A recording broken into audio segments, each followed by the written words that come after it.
So have I told you a former line mate, Phil Esposito, who helped Espo break the NHL record for most points by a line in NHL history, was almost killed by Boom Boom Geoffrion in a stick swinging incident almost 15 years prior. You're going to say, Jeffrey, what in the hell are you talking about? Well, this is a very interesting piece of NHL trivia. It involves a long-term NHL pro by the name of Ron Murphy. Now, Murphy played the better part of 18 years between 52 and 1970, most notably on a Bruins line with Phil Esposito and Ken Hodge, who broke the league record for scoring by a forward line in the 69 NHL season with, get this, 263 points. Now, they played Montreal in the semifinals that year, were unsuccessful, but Murphy had a big part to play with that team and towards the 1970 Stanley Cup run. Now, Murphy, who eventually retired from hockey the next year due to recurrent injuries, was replaced on the Espo line with Wayne Cashman. Now, 69 represented a comeback year for Murphy, who had missed most of the preceding two seasons following multiple operations on a bad shoulder.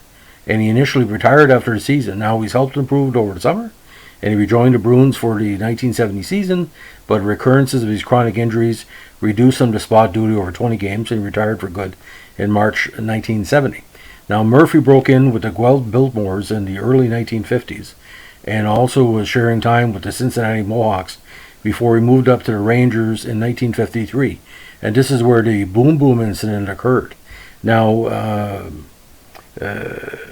Murphy literally, and there's a tape to prove it, MSG was doing some renovations, and I guess one of the executives of the Rangers had taped the incident, and it basically shows a brawl breakup between the Rangers and the Habs, and Murphy and Geoffrion are kind of, it looks like they're swinging sticks at each other, and Murphy does something that really pisses Boom Boom off, and Boom Boom strikes him.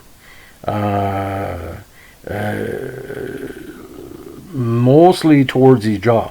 Now, in the incident, which kind of mimicked the Wayne Mackey, Teddy Green situation, Murphy sustained a broken jaw and concussion, and after Geoffrion's two-handed swing, made major impact on the left side in his face. Now, Murphy wasn't a virgin in the confrontation. He got 5 games for his role in the incident, but the injuries cost him the remainder of the season. And in an unprecedented ruling, I haven't heard of it since, Geoffrion was banned from all matches between the two teams for the rest of the campaign.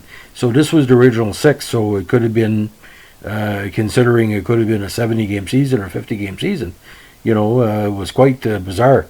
No suspension for him, but a suspension against the team, while Murphy got 5 games against all teams in the league. Now, I talked about that. The incident was recording on black and white film used by legendary Rangers coach Frank Boucher. Now, the footage in 2011 is available on YouTube and is now in the videotape archive of Madison Square Garden. Now, Murphy's season was, like I said, cut short, but he was normally a 14 to 20 goal guy. He had 21 goals in the Stanley Cup winning Blackhawks in 61. He also played with Detroit, where he scored 20 goals in 65. Now, moving on to Boston, the recurrent injuries were giving him much hassle, and for the first time in about a decade, he spent some time in the minors in 68, where he had 4 points. But you never know what he could have done, because he could easily have played 100,000 games in NHL. He was a very talented two-line player. Played the main line or played the playoffs. The power play. Now, NHL totals 889 games, 205 goals, 274 assists for 479 points. But again, playing on that Esposito Hodge line, he had 54 points that year in 60 games, including additional 8 points in the playoffs.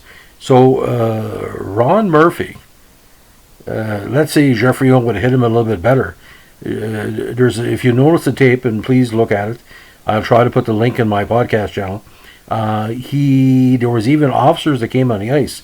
I don't know if they were going to try to arrest him or what was going on, but it was a very, very wicked slash, and he was down on the ice, I think, for a number of minutes. And in the mid 1950s, not like the modern NHL, but Boom Boom had a little bit of a temper, and see, Boom Boom wasn't the the Boom Boom, the quiet version. And ironically, Boom Boom made a comeback with the Rangers after he left Montreal several years later. So, pretty bizarre anyway.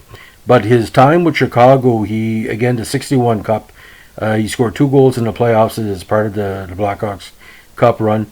I would compare him like a Dougie Riseborough or a Mary Tremblay guy, getting 15 to 25 goals.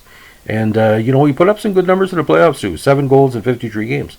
And if you're a third line player, it works to your advantage. But, when you're playing left wing in the NHL, you're 5'11", 185. Back in the 50s, your stick sometimes was your protection.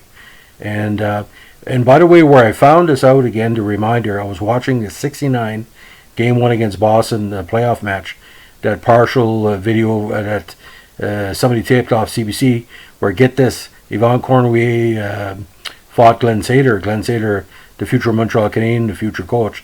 Cornway, I guess there was only second fight, and he hit Sader pretty flush. But Boston and Montreal games were tough, but I don't remember any stick swinging incidents. Only a coward swings his stick in hockey.